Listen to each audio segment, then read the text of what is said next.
Before this video starts, I just wanted to mention that this version of Pokemon Silver is SoulSilver, the DS version, meaning that the top and bottom screens will always be on video. With that out of the way, let's get started.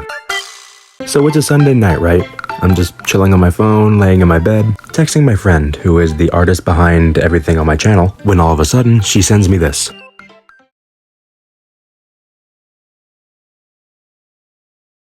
Holy shit. So apparently this doesn't count as a real profile picture. My bad. So now I'm thinking about how I can't have my next video with my new profile picture being a shitpost. This next video has to have a lot of effort put into it. You saw the thumbnail, you know what I'm doing.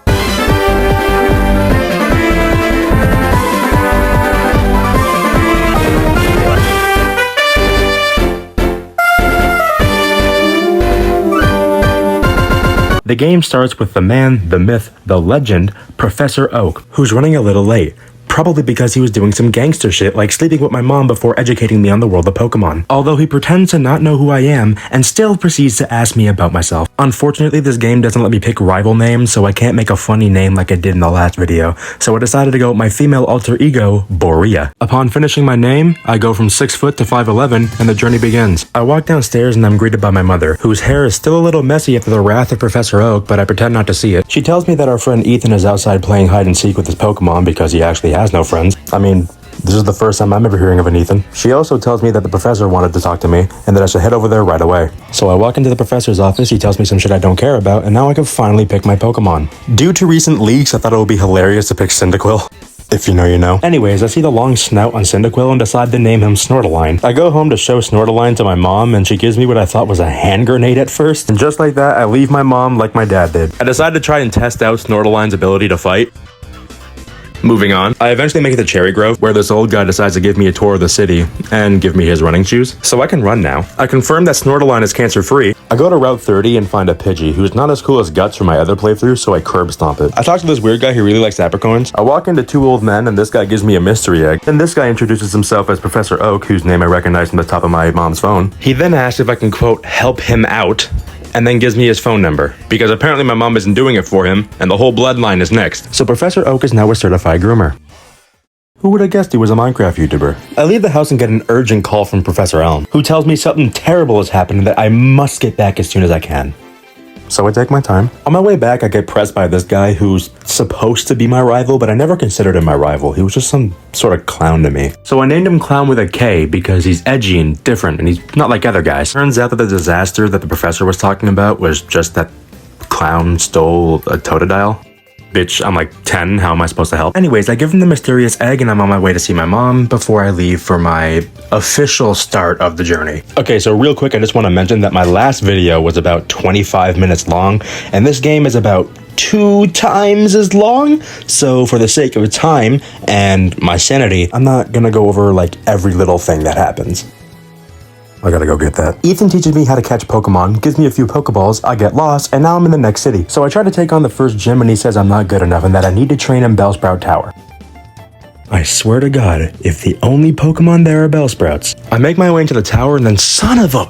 I mean, like, it's a good thing I have a fire type, but, like, it's kind of sad too, like they're saying these inspirational quotes about Bellsprout and I'm just committing a Ray Todoroki. Anyways, I make my way to the top of the tower and you've gotta be... Snortline evolves after committing a mass genocide and we finally made it to the top of the tower. Clown goes on a rant about how he likes to abuse his Pokemon. I kick this old guy's ass and now I'm finally allowed to compete in the gym challenge. I annihilate these 2 trainers and I confront the gym leader and he's all about, you think you could beat me with electric type Pokemon? And I'm like, no, I commit arson. I beat his first Pokemon and then he has a cool line when he brings out his second Pokemon, only for the poor bastard to be destroyed in one shot. I crease his Jordans and I leave his front door open because I'm an asshole. I got a call from Professor Elm who tells me to take an egg from somebody at the Pokemart, and just like that, Boreah is now a mother. I walk outside and meet this woman who just goes crazy about the egg, does a funky dance and leaves. I need to get the fuck out of here. I enter this cave in hopes of finding a good Pokemon, but unfortunately all I was able to find was Geodudes, so out the cave I go. This old guy gives me the Miracle Seed that's supposed to boost grass type moves. bitch, there is literally a Quilava trailing me right now. I see this highway looking thing while I'm running through the wild, and all I'm thinking about is trying to save jellyfish fields. I find a Mareep while I'm traveling, and this is the first Pokemon I want to catch during this playthrough. But the only problem about that is, at this point my Pokemon is strong enough to kill it just by breathing on it. So I have to just throw Pokeballs at it and hope for the best. Unfortunately, this Mareep was on whatever the male variant of a period is, and did not want to cooperate with me. After a little bit of convincing, by telling the Mareep that it's either be my slave or die, he decided to cooperate, on the condition that I gave him a cute name. So I asked my friend, and she came up with this, which, sure. I found some good Pokemon in the grass. Sure you did. And hey, look at that, I'm in Azalea Town. I tried to go after the second gym, but Team Rocket's here, so I go to find this old guy who says he's gonna take revenge on Team Rocket, because apparently they're like desecrating a well or something, I don't know. Anyways, he fails immediately, and then asks me to help him, which I do, and I save the day. I guess this was kind of weird. Anyways, I can finally take on the gym, and it's a bug type gym, so I walk inside to challenge the gym, and I got the gym badge, and I step in a ladybug on my way out. Then I was challenged by Clown again. Guess how that went? And the egg finally hatched into a Togepi. I don't really want a Togepi. So after my friend named Kachonu, she was really adamant on naming another one of my Pokemon. You got a name? So as I'm looking at this text, I'm incredibly confused. And as I'm typing in this name, I just have to ask myself, what the fuck is a Justin Breedo? So one quick Google search later, and it's food. So I go to ask her what the hell, and she responds with this.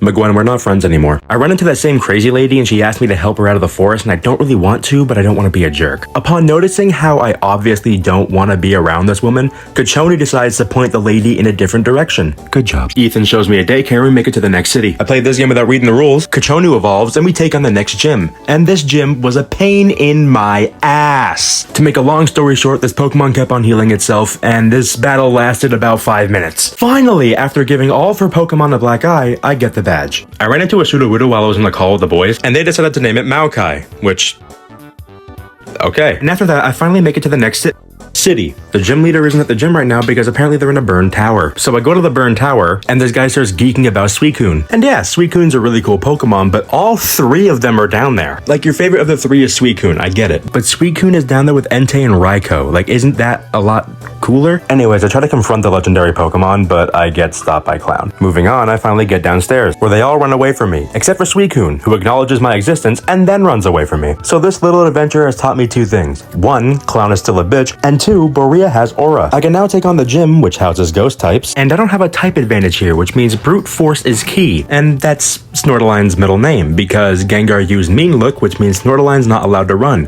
Snortaline retaliates and says, "Who said anything about running?" and then kicks his ass. After disrespecting the dead in their home, I immediately make my way to the next city because I don't want this video to be too long. Unfortunately, the first face I meet in the city is Clown, who says some edgy shit and then runs away. I fish for a Pokemon that can learn Surf and name them Cash Money. I accidentally run into Entei. I take a quick detour and I talk to this woman who talks about seeing a red Gyarados, and I'm like, oh yeah, I forgot that was a thing. So I go to catch said red Gyarados, and you know what? I can't think of any Pokemon more deserving of my Premier Ball than this red Gyarados. So I toss my Premier Ball at it, and son of a bitch, I eventually catch her and I name it Happy Gay because I'm really bad at naming things. Catching this Pokemon catches the attention of the actual champion. At least I think so. Hold on. Computer, who is the champion in Pokemon SoulSilver?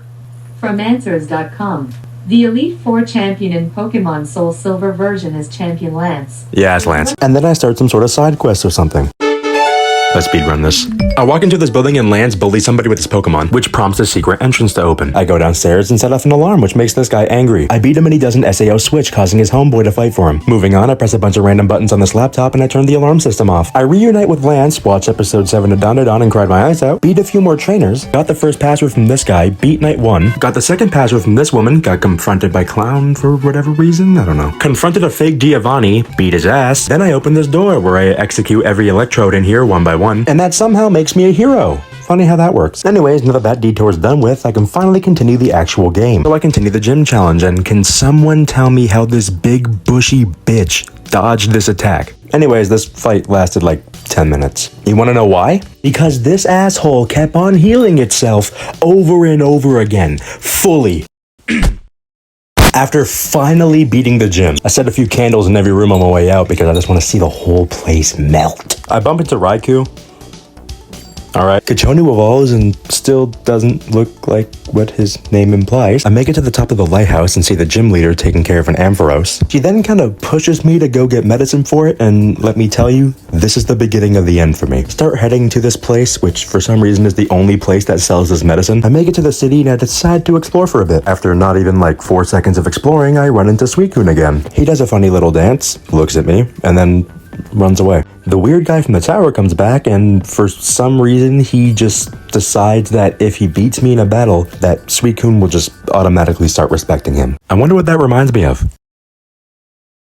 Oh yeah. Anyways, history repeats itself and I survive too. I go into the safari zone and I'm told it's not ready, so I just leave. I found out there was a gym here and I was like, fuck it, we ball. The gym leader was taking a really heavy shower and he wasn't ready to battle me because of that, so I did what any logical person would do and turn off his shower. So I confront him and he's not fighting me because he's a gym leader. He's fighting me because I interrupted his cleaning ritual. Battle begins, he loses, I leave the gym with a black belt. Anyways, I pick up the medicine I needed to get for Ampharos, and this marks the point in the video where I go batshit crazy. I decided to explore these caves I saw on my way to the city while I was on my way back from the city. Here's the problem. I have to go over the ocean and in a cave to do that. I fully explore this cave to find literally nothing, and then I have to go find another cave entrance across the sea to find something. Literally anything that can make this exploration detour worth it. Keep in mind I have not played this game for a long time. I don't remember what's in here. After finding something that would actually make this worthwhile, turns out it's locked behind a guy who wants me to give him some random item.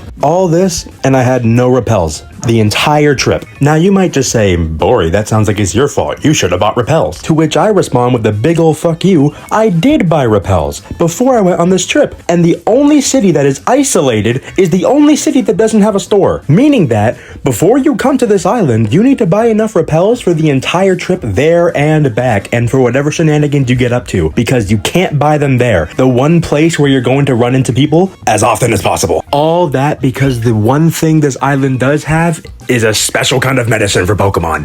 So I find the woman and give her the medicine, and my Kachonu is looking at the other Ampharos like, yeah, you better be ready to breathe after what I went through. And now that that's over with, she's finally in the gym. But on my way to the gym, I get a phone call from somebody I didn't give my phone number to, telling me that the safari back at that old island is now open for business. And I'm never going back there. Anyways, this gym is a steel type gym. So Snortaline's fire mixed with my unbridled rage, having to walk through hell backwards to get medicine for an Ampharos I don't get to talk to. This is about to be the easiest gym I've taken out thus far. I make my way to her and destroy her Pokemon without even, I didn't even let them play the game. I destroyed them immediately, just so I can see this dumb bitch cry.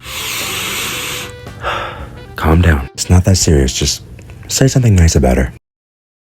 Oh, even her haircut is fucking stupid. Anyways, I decide to head east and I run into Suicune, so I decide to say hi and he shoves me out of the way really rudely. And then the weirdo comes by and talks nonsense and then walks away. This guy won't let me through, which means I haven't done something I'm supposed to. So I try to think about it and I'm like, oh yeah, I didn't save the city from the radio tower threatening to enslave everybody.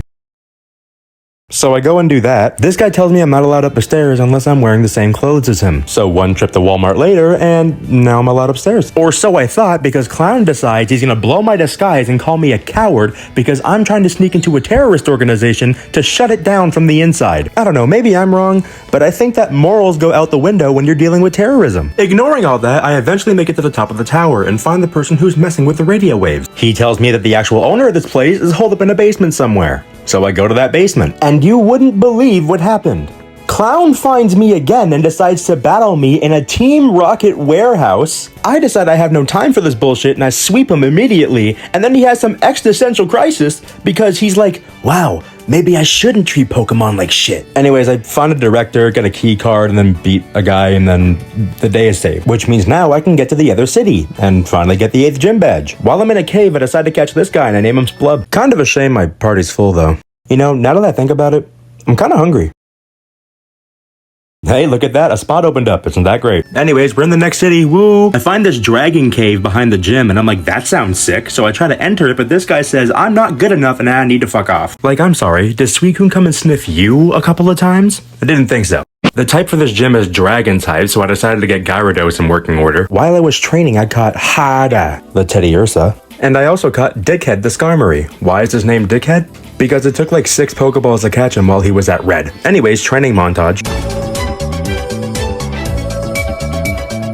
So while trying to get Happy Gay to the level he needed to be to fight the gym, which consisted of me eradicating an entire race of Pokemon to the lengths of which a certain German dictator would be shaking in his boots right now, I realized it was taking far too long for me to get to the level I needed to be. The gym leader's Pokemon are about level 40, so I wanted to get Gyarados to that level as well, but the Geodudes were half the level of my Gyarados, and they're the strongest things I could fight right now. And in case you think I'm over-exaggerating, I went to a Christmas charity as Santa Claus, and while in costume, I was playing this game because I wanted to get this video out before Christmas. And even after all that, I'm still not level 40. So I just said, fuck it, 38's a new 40, and I went onto the gym. And if you're wondering how that went, it was fine. Kachonu clutched up. There my go. Unfortunately, this gym leader is kind of a sore loser and said, I'm not going to give you your badge until you go to the Dragon's Den and prove yourself worthy. Which, yeah, is kind of annoying, but I was kind of glad I got to go rub it in that old guy's face who said I wasn't good enough. Keep talking your shit, bitch. You just a hater. They were making this challenge out to be like some crazy difficult journey I had to go through. And you'd think that the cave called Dragon's Den would have a lot of dragons. Spoiler alert. The only Pokemon in there are Magikarp. Anyways, I head to the shrine and I'm expecting the battle of a lifetime, and it was much harder than any challenge I've faced so far. Because it wasn't a challenge of physical strength, oh no. It was a quiz, and Boreah doesn't really do good with quizzes. Anyways, I passed the quiz and Claire says that's bullshit because she couldn't even pass the quiz, which the old man says, give this girl her badge or I'm gonna put you in the nastiest Tekken combo I possibly can, so help me Arceus. And just like that, I'm now eligible to challenge the Pokemon League. But before I did that, I decided there's something I wanted to do first, and might have been the worst mistake I've ever made in my entire life. So I wanted to go catch Lugia, but the problem with that is Lugia's in the area where I had an entire segment of this video complaining about. But I said to myself, this time I'm ready, I know what to do. So I bought a few dozen repels and I made my way to his cave. I went into the cave and I was like, oh yeah, I forgot I ate the only Pokemon I have that had Flash. So I stumbled around this cave blindly for a few minutes and I eventually made it to where I had to be. So I go to where Lugia is supposed to be and they're not there. Jogging up my memory, I'm like, oh yeah, I'm supposed to have a couple chicks down here dancing for Lugia to spawn. So I go over there and they're not ready to be challenged. At this point, I'm very confused. I literally ran around Johto forever trying to figure out what I was supposed to do, and I couldn't figure it out. I had to catch a Pidgey, which I named Hate, so I can teach it Fly, so I didn't have to walk everywhere. I decided, you know what? Screw it. I'm gonna go pick up the Master Ball from the professor because I need to do that anyways. So I go to get the Master Ball, and then the professor's like, hey, some Komodo girls wanted to find you. You can go to their place and, yeah. So I had to get the Master Ball for them to be at their house.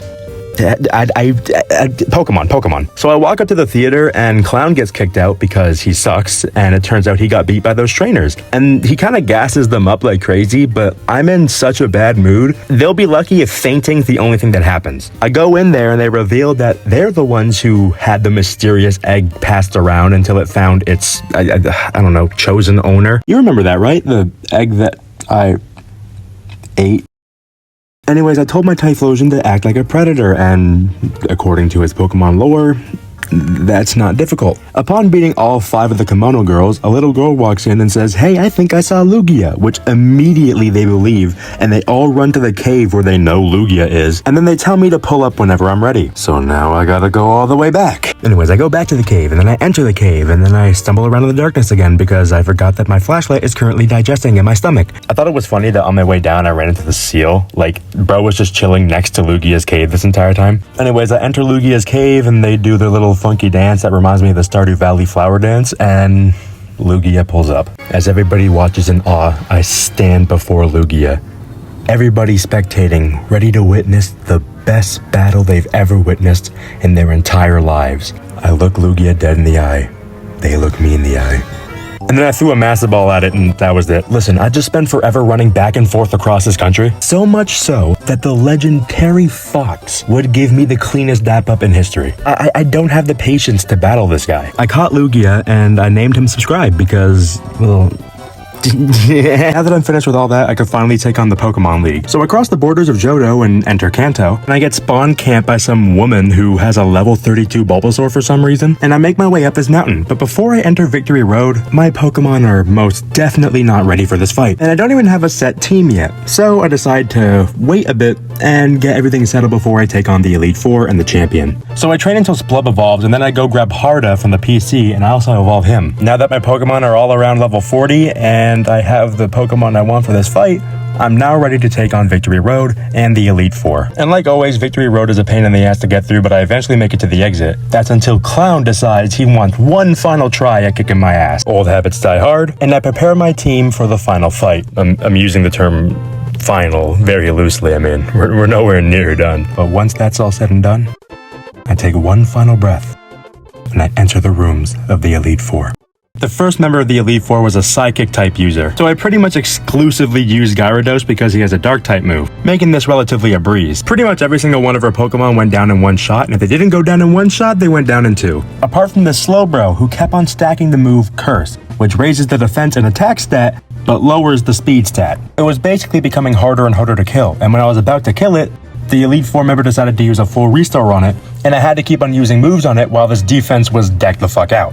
It started getting really scary because the attack stat was so high, I was fearing that it would be able to one-shot every single one of my Pokemon. But because its speed stat was so low due to the Curse's drawbacks, it couldn't land any hits on me. So because of that, I won the first fight of the Elite Four. The next member of the Elite Four is a Poison type user. And because I have no clear advantage, I decided to just use Splub and see if I can just like Hail or Earthquake it until I make it. And it was working pretty well until Splub got poisoned, and well, that's... yeah. So I decided to send out Harda to see if they can do anything about it. And the amount of luck I had to send out Harda at this time, because the Elite Four member decided to send out Muck. And because I know who this trainer is, I know what this Muck does. Basically, what this guy's Muck does is it constantly uses Minimize until it's pretty much impossible to hit, and then it chips away at you until you die. Lucky for me, though, my Harda has the move Feint Attack, which never misses. So it didn't matter how small this Pokemon was minimizing itself and how hard it became to hit. I was never gonna miss a hit because of this move. And it's because of that, I won this fight.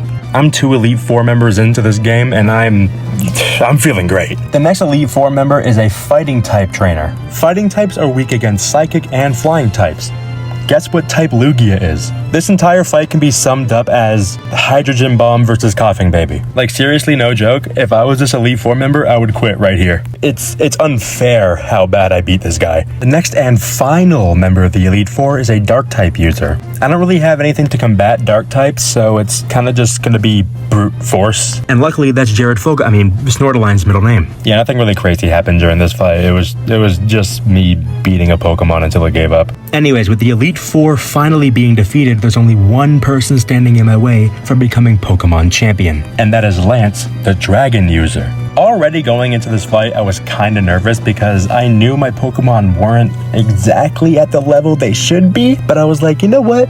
It's fine, I can do it. I mean, they're pretty strong, right?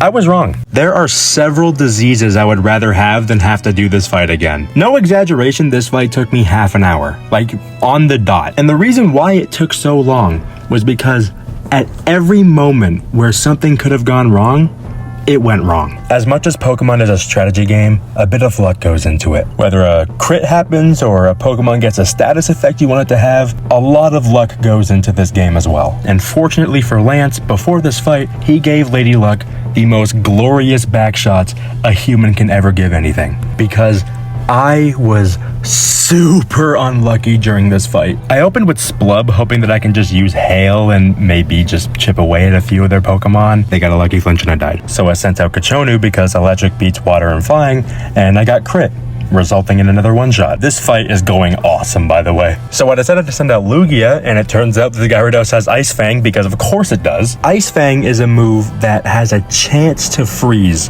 the opponent. Habigay used to have Ice Fang, and I don't remember it ever freezing anybody. And I have an Ice type that rarely freezes anybody. So you'd think that the odds aren't very high for you to get a freeze. But this Gyarados, being the lucky bastard it is, hit a freeze not once, but twice when it was one shot away from dying. This is the first Pokemon, by the way. Anyways, after forever, I eventually beat the Gyarados, and now the Aerodactyl comes out. And this Aerodactyl was horny because all it did was fuck me raw. Pokemon after Pokemon, I'm starting to think I'm not gonna win this fight. Harda eventually takes out the Aerodactyl, and then the worst happens. His strongest Pokemon comes out. Hey, remember when we were talking about luck earlier?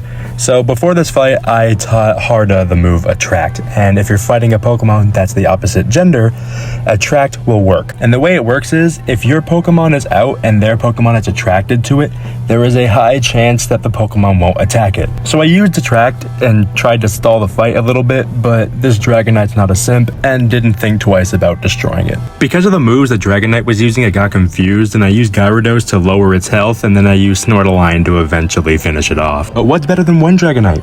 Two, right? So he has another one. Granted, this one isn't as powerful as the other one, it's just incredibly annoying, so it wasn't too bad to take out, but there's a third one. Again, this one wasn't the worst thing to take out, but it was still incredibly annoying, and it took forever. Finally, he throws out his Charizard, and I'm like, that's easy work for Gyarados, and Gyarados flinched and died. So one move from Lugia later, and I'm officially the Pokemon champion. But we're not even close to being done with this yet. See, now that I'm Pokemon champion, I'm allowed to go to Kanto, and I have to go beat all 8 of their gyms before I can fight the big one. We've been climbing for a while, but there's a lot more things to climb. But I'm certain it's not going to be as interesting as what I've already done. Plus, I've already beat the Kanto region in a previous video, so for the sake of time and your time as well, I'm not going to tell you everything as thoroughly as I did before. So I get on the boat to head to Kanto, and once I arrive, I immediately start heading for the gyms. I challenge the gym leader who uses lightning types, but you know, I'm Pokemon champion, this shit doesn't mean much to me.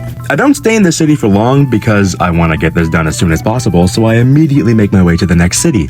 And this gym leader kinda gave me a bit of problems. So once I beat them, I'm like, you know what? I'm just gonna overlevel my Pokemon. And that I did.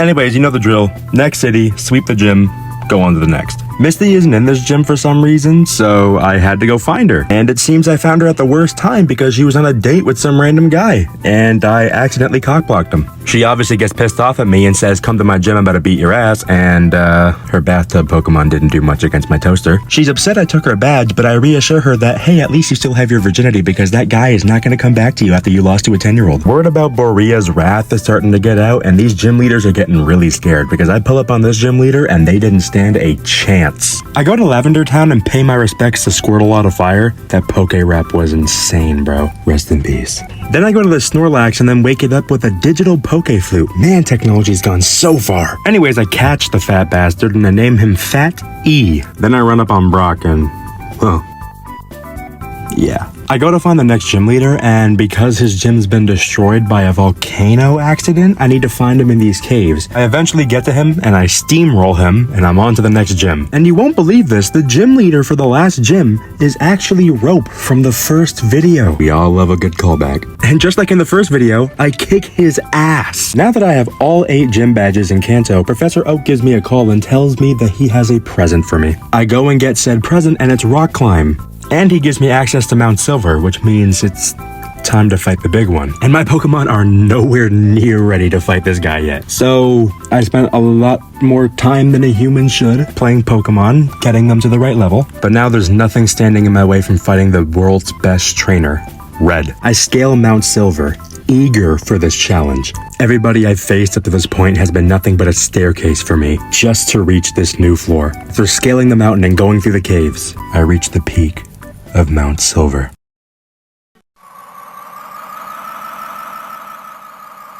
I walk forward, feeling a sense of unease as I'm about to face what is the strongest trainer in all of Pokemon. I tap him on the shoulder, he turns around, and the battle begins.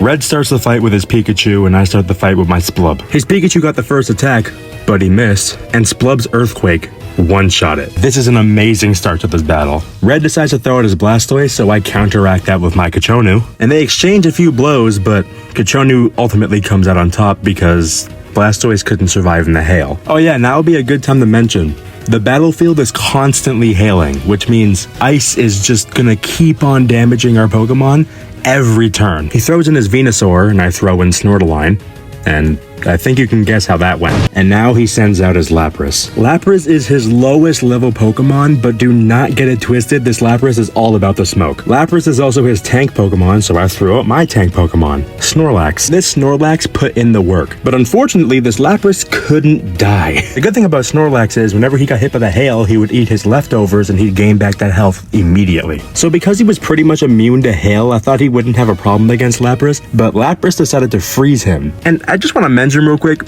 he still ate his leftovers at the end of his turn despite being frozen. So he was too cold to fight, but when it came to eating his leftovers, that guy was munching on it. Anyways, eventually Fat E kills their Lapras. And I also forgot that he has a Snorlax too. So I sent out Subscribe to try to kill it, and Subscribe kinda sucked. So I sent out Gyarados to finish off the Snorlax, and the last Pokemon that Red had was Charizard. So this is actual light work for Happy Gay.